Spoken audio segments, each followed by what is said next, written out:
Fala, rapaz, professora Bruna Oliveira de História, e nós vamos tratar agora sobre os jesuítas no Brasil, a catequização indígena versus teorias racialistas.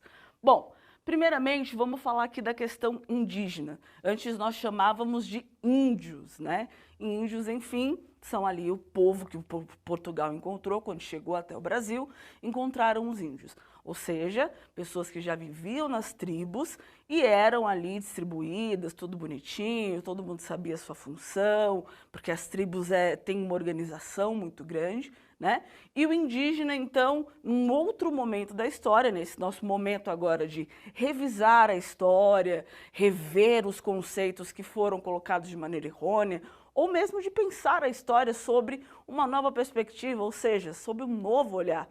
Então agora nós falamos dos indígenas, né? Chamamos não de índios, mas de indígenas, que são o pessoal de ascendência dos índios, ok? Ficou claro? Bom, espero que sim. E caso vocês tenham alguma dúvida, vocês podem fazer uma pesquisa rápida, que isso vai ficar ainda mais claro para vocês. Bom, aqui no Brasil, nós sabemos que em 1500, quando Portugal invade o Brasil, e é muito importante que nós tenhamos aí essa diferença entre colonizar e invadir, porque Portugal falou, descobrir. Como é que você descobre uma coisa que já está habitada? Isso eu acho muito engraçado, assim. É quase como se a pessoa entrasse na sua casa, descobri sua casa, vou me estabelecer aqui, vou ficar, e já era. Foi basicamente isso que Portugal fez quando chegou aqui ao Brasil e encontrou os índios, né? Então, assim, numa terra habitada, não pode ser descoberta, ela só pode ser invadida. E foi exatamente durante a invasão de Portugal aqui no Brasil, que foi no período de 1500, como todos nós sabemos, chega-se então e eles querem escravizar o povo indígena. E aí fala assim, mas por que o indígena permitiu que isso acontecesse? Ele não era tão esperto, por que ele permitiu? Bom, vamos lembrar que os índios, eles tinham a sua forma de lidar ali, principalmente com a natureza, a relação do índio com a natureza, do indígena com a natureza, é de não tirar dela mais do que ele precisa, entende? O que vai totalmente contra o pensamento capitalista que Portugal precisava estabelecer naquele momento. Afinal de contas, eles estavam em busca de minérios, em busca de riquezas, em busca de expandir, em busca de solidificar, né? Enquanto país, enquanto potência, enquanto grande colonizador. Então, assim, quando a gente fala da escravidão indígena, ela tem uma duração muito pequena, ela vai até 1534, se não me falha a memória, que é quando começam aí a haver as expedições, né, jesuítas, para que os índios sejam salvos. Por que os índios têm que ser salvos? Os índios não podem ser escravizados, porque os índios têm alma, né? Mesmo que seja primitiva. Pera, alma primitiva? O que é uma alma primitiva? Primitiva significa dizer que não era do jeito que os europeus esperavam que fosse, ou seja, não era do jeito que Portugal esperava que fosse, não se adequava ao lugar deles, entende? Então, eles basicamente chegam ao Brasil, suplantam. O que é suplantar? É impor a sua língua, sua religião, sua cultura. Tudo que estava acontecendo até então na história do Brasil, Portugal ignora. Os indígenas que já estavam aqui, dane-se, quero colonizar e vamos matar meio mundo de índio, que foi exatamente o que aconteceu quando os índios começam a resistir a essa escravidão, né? Bom, os peles vermelhas, como eram chamados pelos portugueses quando chegaram aqui ao Brasil. E aí, na catequização indígena, o que significa dizer aqui? Todo mundo sabe que catequização vem de catequese. Quem conhece aí um pouco da lógica da igreja evangélica já fez catequese, crisma e por aí vai. Bom, catequização significa justamente pegar esse índio, ensinar ele a acreditar numa religião que não era dele, né? Numa ideologia que não era dele, é basicamente colocar a goela abaixo, né? E fazer então com que a catequização, que é a conversão, mostrar para esses indígenas aqui, que não existe nenhuma outra coisa além de Deus, né? Um Deus único, diferente do que os povos indígenas acreditavam, um Deus presente, onisciente e onipotente. Então, eles suplantaram as línguas dos indígenas, seus costumes, seu modo de viver, seus hábitos e por aí vai. Foi uma atrocidade, como tudo que é feito por Portugal. E aí, quando Portugal chega ao Brasil, é importante que vocês tenham em mente esse termo. Portugal, ele assume uma colônia, digamos, um descobrimento. A colônia é de exploração. É diferente da colonização espanhola, né? A colonização espanhola, ela é de povoamento. Ah, então quer dizer que a Espanha fez bem e tal, e Portugal não? Não significa isso. Nós estamos aqui tratando do que realmente é cada um desses temas, tá? Bom, então os indígenas precisavam ser salvos urgentemente. E aí Bartolomé de las Casas, que eu citei aqui no nosso início do nosso bate-papo, ele vai dizer o seguinte, olha, os negros precisam ser salvos, os indígenas precisam ser salvos, os indígenas têm alma e algo precisa ser feito com o apoio de toda a igreja para que pare-se de fazer o quê? Escravizar os índios, ok? Já para a escravidão africana, Bartolomé de las Casas não tinha esse olhar tão atento, esse olhar tão sensível, vamos dizer assim. Porque, afinal de contas, o negro não tinha alma. Então, se o negro não tem alma, não tem nada a ser salvo.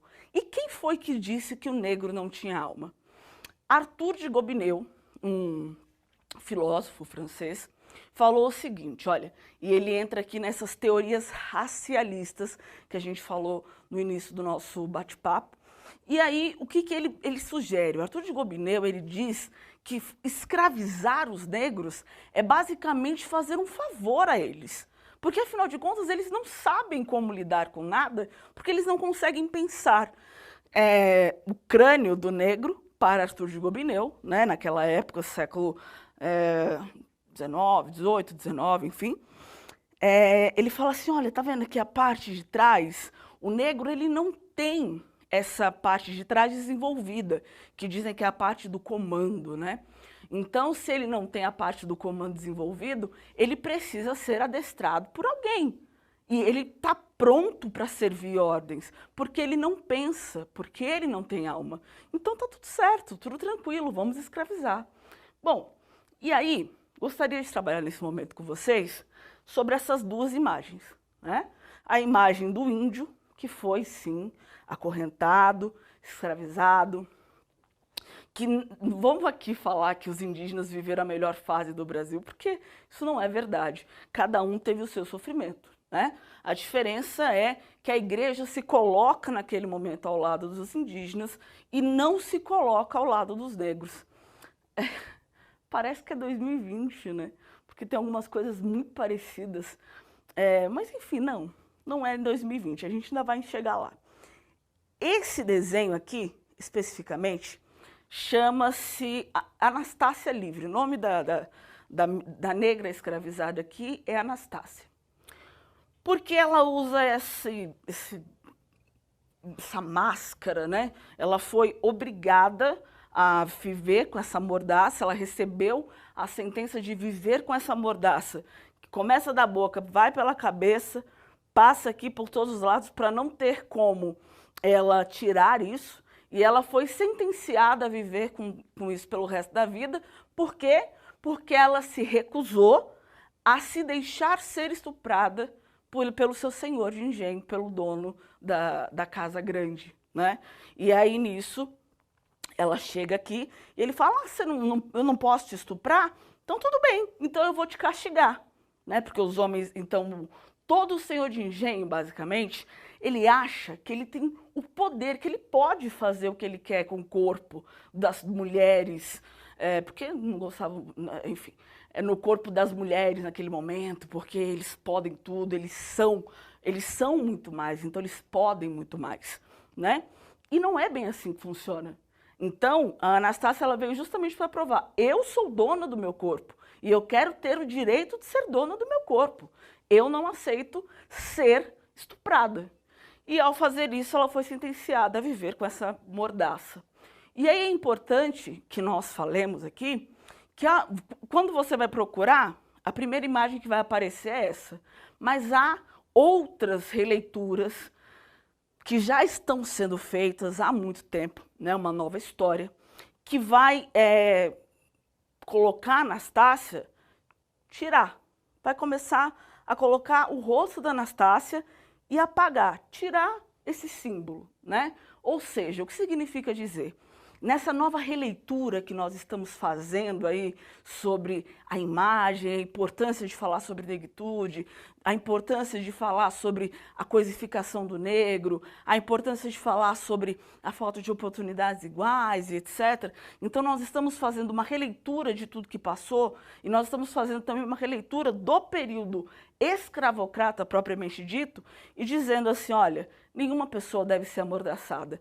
Então, ela não nasceu com essa mordaça, muito pelo contrário, foi colocada nela.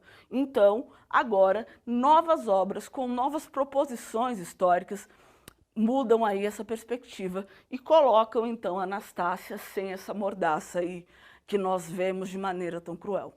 Resumindo o nosso bate-papo de hoje, nós falamos sobre as missões jesuítas, né, que previam aí a catequização indígena, salvar a alma indígena, porque é mesmo que a alma fosse primitiva, ele tinha alma, logo precisava ser salvo.